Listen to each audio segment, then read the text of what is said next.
Investing in real estate is a really popular topic, and for pretty obvious reasons. We see a lot of videos or blog posts or headlines about how I made $1 million in real estate in 1 year, or how to make $30,000 in 30 minutes from wholesaling. And rightfully so, it catches a lot of our interest. But a lot of times, people are hesitant to pull the trigger on investing in real estate because you're unsure if it is the right time to get started. Well, what I want to do today is hopefully help you determine if now is the best time for you to get started with investing in real estate, or if it's better to maybe hold off and wait your turn. Hey everyone, and thanks for joining me today. My name's Matt, and if you're new here, thanks for watching this. Just a little background about myself is worked in finance for a few years, left about a little over a year ago to start working in real estate, and that's where I've been since. So real estate is my current profession, but I also have an investing background. So I enjoy talking about real estate investing because it's really where my two worlds collide. And as we all know, real estate investing just seems to be getting more and more popular. And one of the reasons behind that is because we have access to more information a lot quicker and easier than previously available. Once upon a time, real estate investing was really just go figure it out. Do it on your own, show up to the courthouse, maybe try writing an offer, and then just learn by trial and error. But now that so many people are willing to share what they've done to have success in real estate, we've learned there really is no secret formula out there. It's just doing it. But today, what I want to do is just help make sure you understand if it is a good time for you to start investing in real estate, or maybe if another time down the road would be a better option for you. So just a few things before we really jump into this first. And really the first one is this is investing in real estate, not buying your primary residence. Now you can use your primary residence as an investment property, kind of, but we're going to focus on if you're buying a house that you do not plan on living in, whether that be a single family, multi-family, or maybe even wholesaling. Now, the first thing too that I want you to take into consideration, if you are starting to do your research for real estate investing because you think that either we're in a recession or because we might be headed to a recession and you remember what happened in 2008, I always want to advise you to maybe pump the brakes real quick. And the reason why I say that is because a lot of people are under the impression that, people are getting excited that a recession's coming because they think that the housing market is going to crash. But it is always worth noting a few things. The first one is every recession is treated differently, and they're not all created equally. Reason why housing became a very popular investment during the 2008 housing crash: one, everybody was running away from it, but two, it was a recession that was specifically based on an issue in the housing market. So since that one was a housing market issue that created the downturn, that's why the housing market was the one that was impacted the most. But other recessions have different root causes. The 90s recession was the dot-com bubble. If we go into one this time, it's because of a disease. And the areas of the economy that will affect is going to be different than what we saw previously. And that's going to happen during every downturn. So don't think that just because we might be headed in a recession that there's going to be houses literally being given away to you. Another thing I just want you to remember is that the housing market is not directly related to the stock market. So as we all saw last week, the stock market started to take a little bit of a dip, and actually a pretty big dip. It went down real far. But that does not mean that the same thing is happening in the housing market. Actually, the housing market tends to be a leading indicator of the stock market, meaning that the best example I could provide is if we're in a downturn, you might feel that maybe the stock market could be on the up and up because you see that there's a lot of new residential houses being built. So look at builders, look at how frequently homes are going for sale, look at how quickly those homes sell. And then that is actually going to be a leading indicator for the stock market, but they don't always move with each other. And so just bear that in mind. You have to separate housing or real estate from the stock market because they are different investments. And lastly, before getting started, you really want to define what you're after. There are so many different ways to invest in real estate that you can't just walk in and say, "Hi, I now invest in real estate. What do I do next? You really need to understand what type of real estate investing is going to be the most interesting to you. Now, the important thing here before I give some examples is that you get started. So pick one, stick with it, and get started with it. Once you finish that first deal, if it didn't work out for you, you can always switch. But make sure for that first one, you are focused on that first investing style to really just help make sure you have the best chances of success. So just some examples or ways you can invest in real estate could be something like house hacking, which is buying a house and renting out the room to somebody for their rent, or buying a duplex and renting out the other unit to somebody.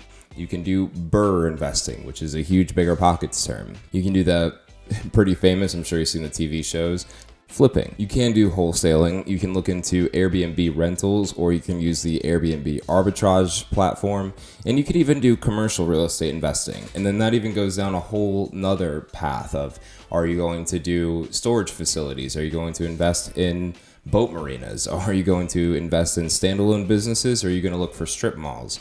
And so there's a lot of different ways you can get involved in real estate investing, and it sounds like a lot when you're just getting started. But trust me, figuring out the different niches is actually one of the easiest parts in there, because they're all pretty basic and they're very different from each other. So just make sure when you get started, you understand, you have defined, hey, I'm going to wholesale this house, and then go from there. But at least you know what you're after. So how do you determine if now is the best time for you to start investing in real estate versus waiting? And as I'm sure those of you that have watched my channel before, the answer is going to be as it usually is. And that is, it depends, because every situation is going to be different. But there's a few ways and a few examples that I wanted to give to you that will help you make that decision, and don't let anybody else make that decision for you. This should be an experience that you either take on your own or with a partner, but nobody should be forcing you to get started, or nobody should be forcing you to not get started, because this is your decision. And again, the first step here is going to come back to defining your niche. So I'll kind of breeze through this since we just talked about defining your niche, but just some examples here. So like if you're a wholesaler, wholesalers find opportunities regardless what the market's doing, and they really don't pay much attention to the actual housing prices. It's something they take into consideration, but a wholesaler finds somebody in a unfortunate financial situation and helps them out of that by basically making sure that they don't go into bankruptcy or try to front run them going into bankruptcy. They put the house under contract, and then their goal is to sell that contract to somebody else for a profit, whether that be $1,000, $5,000, $10,000.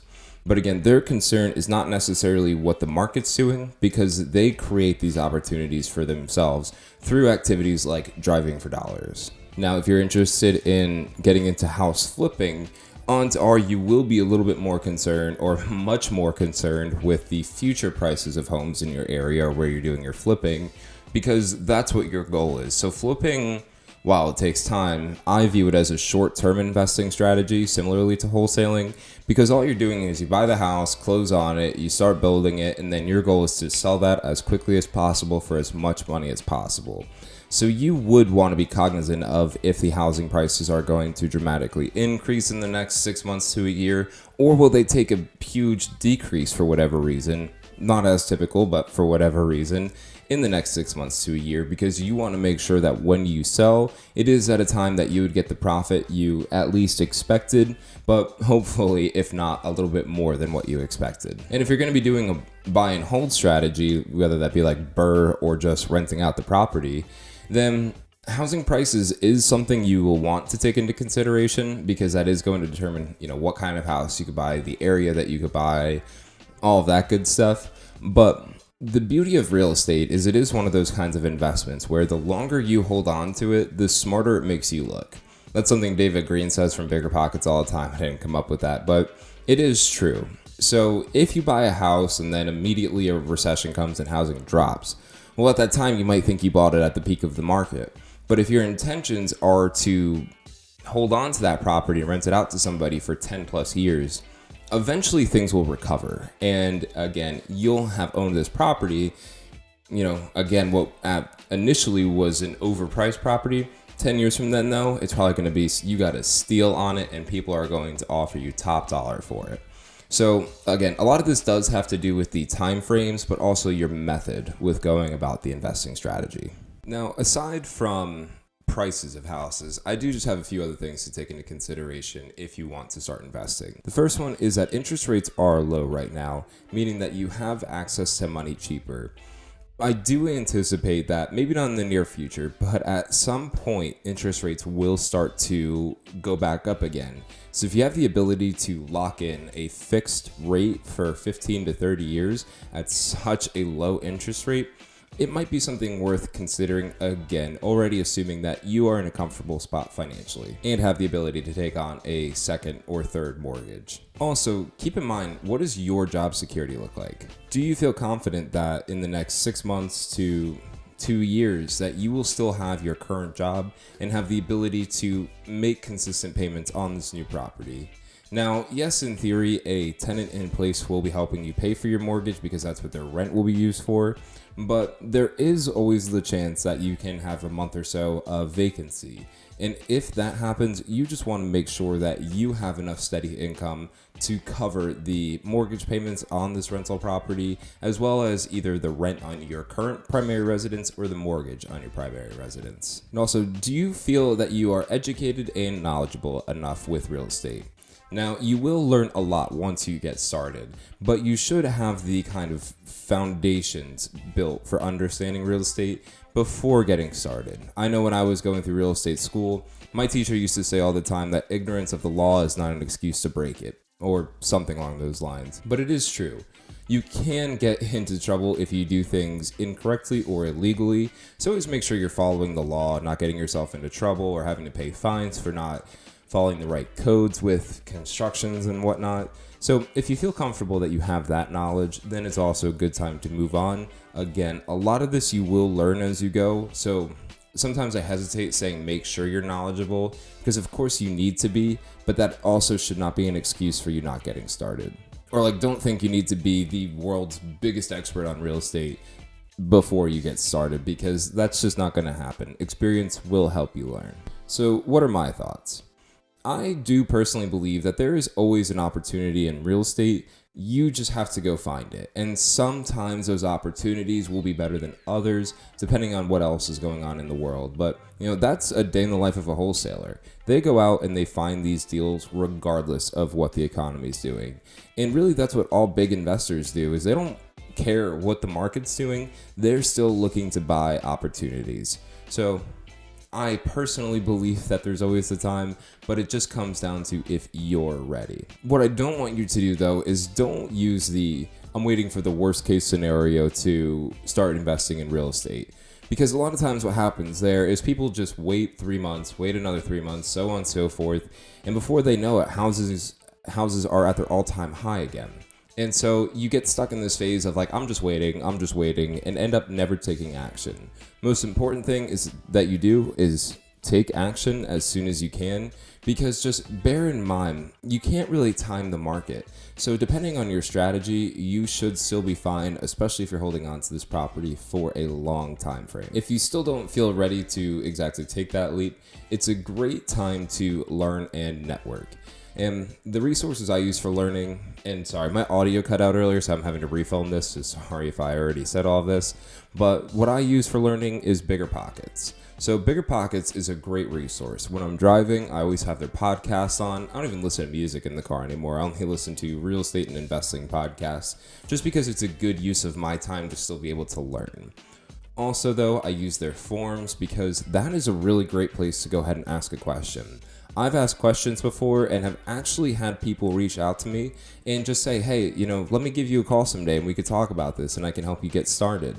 And, these are people that run businesses of investing, and they're taking an hour and a half of their time out of their day to speak with me about this process. So Bigger Pockets is a great network full of knowledgeable people that are eager to help, because real estate is kind of this is going to sound really cheesy, but real estate is kind of like barbecue. I don't know if you saw The Chef's Table on Netflix, but they say in it that people that are really good at barbecue will say, here's exactly what I do.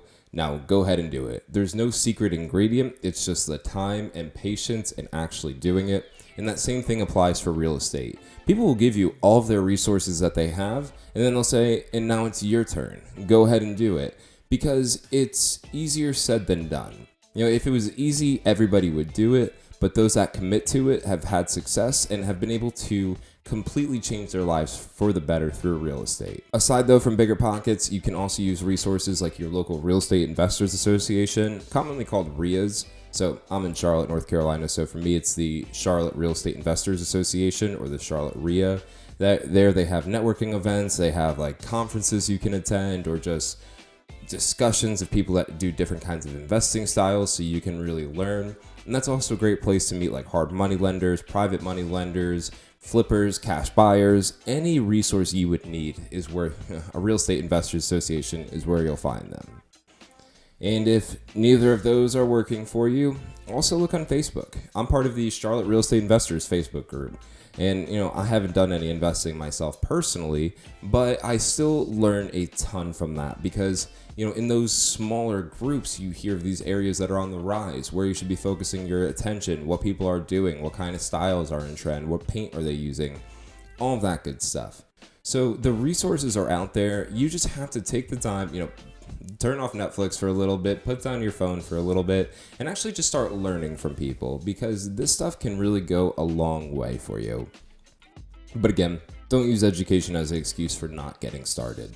You should be knowledgeable, but the most important thing is that you have the resources, the people with you, and that you actually took that first step. So I think I'll go ahead and wrap this up here.